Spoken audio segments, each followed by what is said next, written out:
So as some of you might remember, a very long time ago, multiple years now, there was a pretty infamous build that I released. One that involved blade blasts and inquisitors and, one-shotting lots of things and exploding entire screens on a one link. And ever since I released that video to this day, even though I don't go on Reddit anymore, I get stories from people over in my chat at twitch.tv/bigducks about how people still to this day mention Blade Blast Inquisitor, specifically BFBB, whenever my name comes up. And while I don't really care about that anymore, I've always wanted to redo the Blade Blast Inquisitor using the iconic Vulconus dagger. Now, for various reasons, this hasn't been possible for quite some time. However, with the new Spellblade support, I set myself the challenge this league that I wanted to make a Blade Blast Inquisitor with Vulconus and see what I could pull off. And since Blade Fall is kind of a shadow of its former self, I decided to go with Ethereal Knives. If you're not aware, with the new returning projectiles tech that's been introduced over the last couple of leagues, when you use Ethereal Knives with returning projectiles, the lingering blades land directly at your feet. What this means is that it's pretty easy to overlap a whole bunch of lingering blades to get some pretty significant blade blast damage off. And on top of that, this allows your Ethereal Knives to kind of double dip in damage if you're using Nemus, and get a roughly like 39-ish% more multiplier if you're using returning projectile support. Now, I want to warn you that this build was a challenge that I set for myself. I specifically wanted to make an Inquisitor with this dagger. So this build is quite expensive, and I wouldn't recommend that most of you play it, but it is a pretty interesting build that I've put together. I've self-crafted almost every single piece of the gear, uses a lot of very interesting and unique mechanics, one which I don't think I've ever seen any other build use, and I was able to get some moderately okay content done on this character. With the setup that I've got, I have been pushing towards just doing some like 80% delirious juice maps, and I've been able to farm those relatively comfortably. Most of the footage that you're seeing in the background is going to be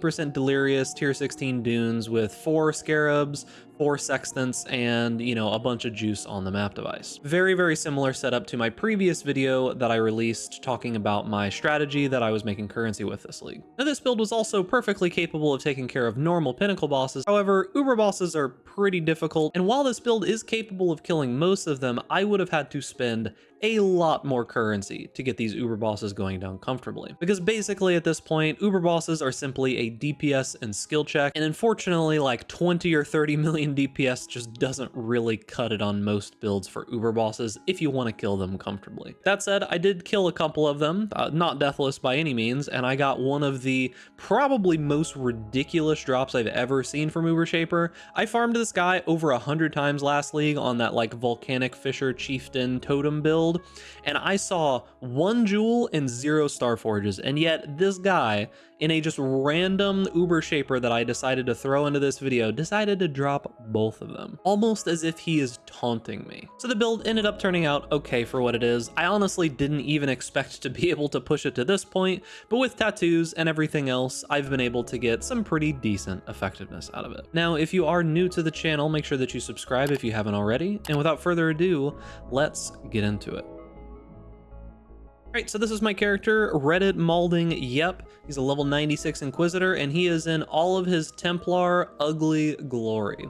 Decided not to put any MTX on this character because, let's be honest, the pantsless warrior needs to stay pantless. Now, in the beginning of the video, I told you that this was a build focused around Vulconus, and I want to give you an idea of why this weapon is as good as it is for this kind of setup, and what exactly we're doing with it. So the whole basis of this setup, and the reason that I decided to play this build again, even though it is just kind of a self-challenge, is that way back in the day, you probably remember, if you've been around in this channel for a while, a Blade Blast Inquisitor that used Blade Fall, and it was using the Instruments of Virtue node for Battle Mage. What Battle Mage does is it gives us gain added spell damage equal to the damage of your main hand weapon. And Vulconus, especially when you add quality to it and get good rolls on it, has a ton of base damage. Now, previously, this was enough base damage to matter. However, in this newest patch, we have gotten this Spellblade support gem here, which says, supported skills have added spell damage equal to 135% of damage of equipped one-handed melee weapons. So in essence, with Spellblade and Battle Mage, we're gaining 235% of this weapon's damage as base spell damage, essentially. It's added damage, but you know, that's basically like our base of damage that we're working off of. And then through a bunch of shenanigans, Inquisitor crit, among other things, we are scaling that huge amount of base damage as high as we possibly can. Now, speaking a little bit more about Vulconus, one big thing about Vulconus that I was never able to utilize properly before was the line that says increased fire damage with hits and ailments against bleeding enemies. Now, you might know that on this build, because Vulconus does work best with Avatar of Fire, we are Avatar of Fire. So as you can see on Vulconus down at the bottom, it says 50% of physical damage converted to fire while you have Avatar of Fire and 195% increased critical strike chance. This gives us, like, you know, rotating Avatar of Fire if we want. However, if you just take it on the tree, you always get those bonuses. So we have 100% of physical damage converted to fire damage. Now, as I was speaking before about the bleeding enemies thing, it turns out you need to be able to do physical damage to bleed enemies. Now, the first thing that came to mind was, well, what are some minions that can bleed, right? And I thought about like a Reaper setup. I tried doing Reaper with like Meat Shield and even putting the new Eternal Blessing on it to, you know, save myself from having to use the blessing that I'm currently using, which is Divine Blessing. I tried that, it worked okay. The Reaper doesn't survive though. You can basically instantly respawn it a whole bunch of times and it is okay, but honestly, it's pretty annoying to keep that going, and it's 4 links that you're sacrificing to be able to use the Reaper. So I realized that if I'm using Herald of Ash anyways on this build, why not just use Herald of Purity as well, and then get an Abyss Jewel that gives us minions have a % chance to cause bleeding with attacks. So we get 3 or 4 of the little Herald of Purity minions, they cause the enemy to be bleeding, which means that we are getting this 99% increased fire damage with hits and ailments against bleeding enemies. So all in all, with all of this tech together, Vulconus is giving us a lot of damage. So that is the base engine of how this build works. Now, talking a little bit about the skills, we are using ethereal knives, and I want to show you how the ethereal knives and returning projectiles work. So typically when you use ethereal knives without returning projectiles, when the ethereal knives go out, they, you know, leave their blades out in a big giant fan like this, and you shoot in one direction. Now, you can get a helmet enchant that does make it so that you can shoot these in a circle, which is pretty nice for clear. However, when we use returning projectiles, either through the gem or through Nemus, it just so happens that those returning projectiles land in a pile at our feet. So this has been the main problem to overcome with Blade Blast for quite some time, is actually just getting all of the projectiles to be in one place so that they can overlap on the enemy. So the idea here is that since we are casting so quickly, and since we have so many of these projectiles leaving blades on the ground, we're able to overlap a ton of these blades and get some pretty significant single target damage with Blade Blast. The only problem with that is that these Blade Blast explosions are itty bitty tiny, and they're located only where your character is standing. So you basically have to be in melee. Now, as is any good spell-based Inquisitor, we do have Righteous Fire. We can sustain it perfectly fine. So this does give us like some extra damage and such. It is a recovery-based build. We essentially just have ways to mitigate damage and a ton of ways to heal that damage. There's not really a ton of damage avoidance that you can get on a build like this. We do have 75/75 block, but that is with glancing blows.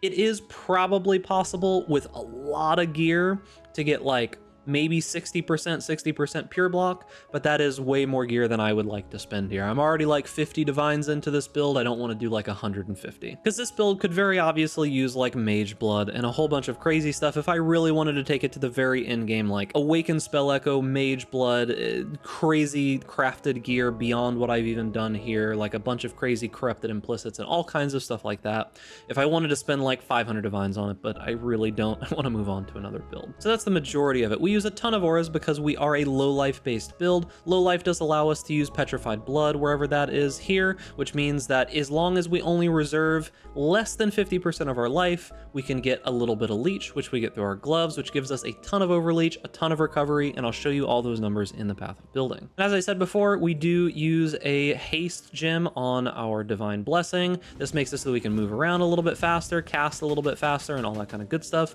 But that's most of the basics of the the build. Now, talking slightly about the rest of the gear, I've already kind of explained Vulconus. We use a lot of crafted gear here, but talking about the uniques first, I was looking for ways to solve the difficulty of physical damage on this build. And realistically, the only options that were available to us on the left side of the tree were to stack a bunch of armor, which was unrealistic with everything that we were trying to do, or get a bunch of physical damage taken as another element, and that's what we ended up doing. Dawnbreaker is pretty good for this. It also makes it so that we can stack a little bit of fire resistance and fire damage reduction, and, you know, get a little bit more effectiveness of our health pool. And then beyond that, of course, we are using Nemus. Now, this is a very expensive ring. It does make all of your projectiles go out in random directions. It's like 10 divine as is right now, but it has dexterity, which we sorely lack. It gives us that returning projectiles. It makes the projectiles go out in a circle, which is good. And it's just an overall good ring. If you weren't going to use this, you could do returning projectiles in the main link, and then you could also do something like a Circle of Anguish, or, you know, just another random rare ring. You could do Polaric Devastation would probably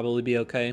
There's a couple other options here, but Nemus is definitely the best one because it is going to essentially double our damage. As for the rest of this gear, every single piece of gear beyond that on this character is stuff that I've pretty much crafted myself. All of it has straightforward crafting. It can get expensive. I've got full notes in the POB, which we'll go over in a bit, but it is just straightforward, crafted, like fractured gear for the most part. Nothing too crazy or anything special here. When it comes to jewels, we're using pretty much all unique jewels besides this one abyssal jewel that gives us our chance to bleed. And those jewels are going to be a Storm Shroud. This is going to be the source of our elemental ailment avoidance. We get this through our boots, which have 57% chance to avoid being shocked, which is an essence mod, plus some chance to avoid being shocked on this abyssal jewel.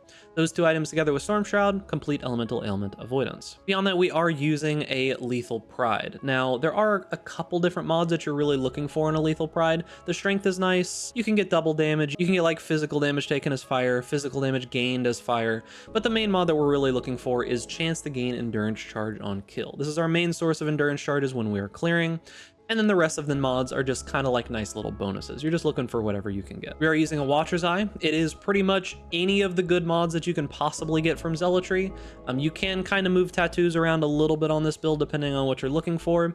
But Arcane Surge, very good source of Arcane Surge. Good source of just like increased damage taken. You can get crit here. You can get cast speed. Pretty much all of those are super useful. Just get as good of Zealotry mods as you possibly can.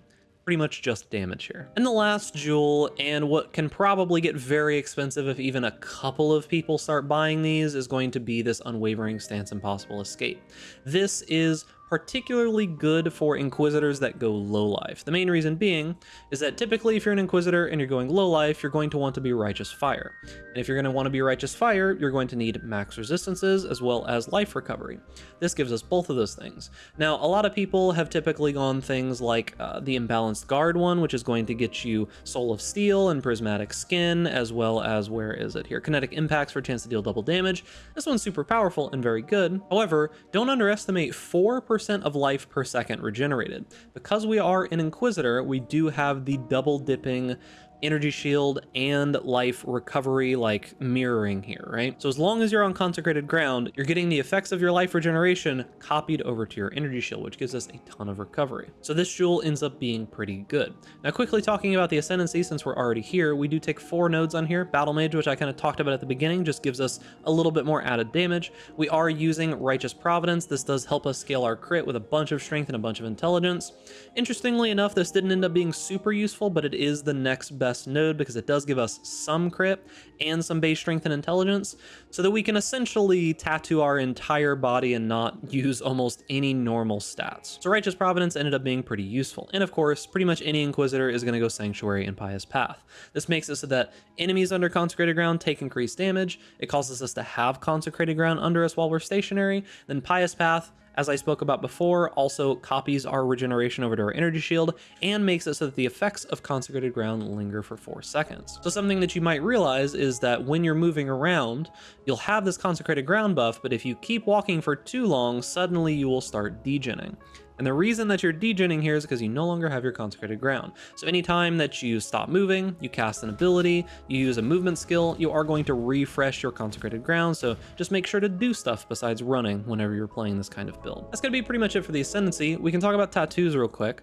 There are a bunch of just build fixing tattoos that you can use, resistances, stats, all that kind of stuff. One of the big tattoos for clear damage on this build is going to be this: enemies you kill have a 2% chance to explode, dealing a 1/10 of their maximum life as fire damage. You essentially just want to fill up any extra spots that you have of strength with this tattoo, because it's going to make your clearing significantly smoother. However, what I would say is probably the main tattoo on this build is going to be this increased effect of Herald buffs on you. Now, we did talk quite a bit about using Herald of Purity. This gives us like more physical damage and it gives us the minions, which allows us to bleed. However, we haven't talked a lot about Herald of Ash. Herald of Ash, for a physical based fire conversion build, is an absolutely insane herald. It grants us 15% of our physical damage as extra fire damage, and then it also grants us 12% more spell fire damage, and then on top of that, if you quality it, it just gives you 15% increased fire damage. So all of that gets increased by herald effect. So if we spam these herald effect tattoos all over our tree, getting as many of them as we can, you get a lot of damage. Basically, every single one of these tattoos is like a 2% more multiplier when we go into POB. So we're getting a lot of damage on all of this. It's a ton, honestly. Beyond that, when it comes to our 30 stat tattoo, we are using +1 to level of all dexterity gems. You could use like Onslaught on hit if you don't have Onslaught on kill boots. You could use Arcane Surge on hit if you don't have like the Arcane Surge Watcher's Eye. Pretty much use whatever you want here. There are the new tattoos that have come out that give you like 25 of each stat. Those don't seem super useful here. And then the other tattoos that are like +2 max resistances and things like that, while useful, it's a lot of points just for +2 max resistances. Like you have to put in like 8 points total. So if you have a spot for that, you could use it. Not super useful in this build. And then beyond that, we have had to use a decent amount of these increased reservation efficiency of skills tattoos. We had to use 5 or 6 of these to cap off the build. We've got a bunch of mana reservation here in both the implicit and the explicit here. We've got, I think, Enlighten in our link here, level 3. And then we have these aura nodes as well as these aura nodes. And then we are anointing charisma as well, because we're running like a lot of auras. We want to be able to run a ton of like 50% and 35%, all kinds of good auras. Now that's going to be pretty much it for like most of the basics of the character. Let's jump over into POB so you can see what we're looking at, see like the damage numbers and such, and I'll show you a little bit about the nodes. All right, so over in the POB, this is very, very similar to what my current character is. I think almost no points changed whatsoever. I might have moved like 1 or 2 little small things around because of like some inconsistencies with gear, but you can see about 11.6 million DPS, and this is doubled from Nemus as the projectile goes out and back in. Keep in mind, this is very conditional damage because this is going to be like the DPS of just randomly running through a map and then finishing off a boss, because the configuration basically has everything ticked here. We've got our flasks going and all of that. Realistically, you probably wouldn't have flash charges on a boss, and maybe you wouldn't have endurance charges. I think most of the rest of this is actually okay. But either way, this is the POB. Now, there are no like secondary skill trees. This is not going to be a leveling build. I don't even suggest that most of you play it. This is just the tree that I ended up with if you make the mistake of trying to play something like this. In the skill section, we've got all of the skills that we have used here. Keep in mind, this build is very, very skill locked. There is a lot of pressure here when we're talking about gem slots, to the point where I had to use a unset ring to be able to fit all of the gems that I really wanted to use. Now there are 2 sets of gear here. There is the endgame gear. These are the like normal crafted pieces of gear. There is my gear, which has like some inconsistencies with how the POB is set up, so do keep in mind. This is just to give you like an idea of where you should put your resistances, how it's possible to craft stuff, and that kind of thing. However, for the most part, you do want to follow the endgame gear section here. Beyond that, there are some basic notes. I have put a decent amount of work into these. It does explain most of like the pitfalls and things for it. It talks about like how to not use Nemus if you want to, some important stats that you need, and most notably how to craft every single piece of gear. All of the gear that is in here is fully craftable. You don't need to go buy it. You can make it yourself. However, it will be relatively expensive to craft. Expect to spend probably a few divines on every single piece of gear. Like I said, I don't suggest that you play this build, but you know, it does work, and I have put in all of the notes on how to craft the gear. Even if you don't end up using this build, but you like some of the pieces of gear and you want to know how to craft them, all the notes on how to craft it are in here. The pieces of gear are actually pretty useful for a lot of different builds, so hopefully that'll be some information that you're interested in. And that is going to be it for the video. I'm probably not going to do a full build guide on this. I spent way too long just kind of doing it as like a fun self-challenge kind of thing. I've got a bunch of builds that are in the works, and hopefully some of them will end up a little bit more friendly to other people playing them than this build did. So remember, boys, if you enjoyed this content, make sure to give this video a like, subscribe to the YouTube channel, hit that notification bell to stay up to date with all the latest videos, and stay safe out there in raid class. And I'll see you guys in the next video.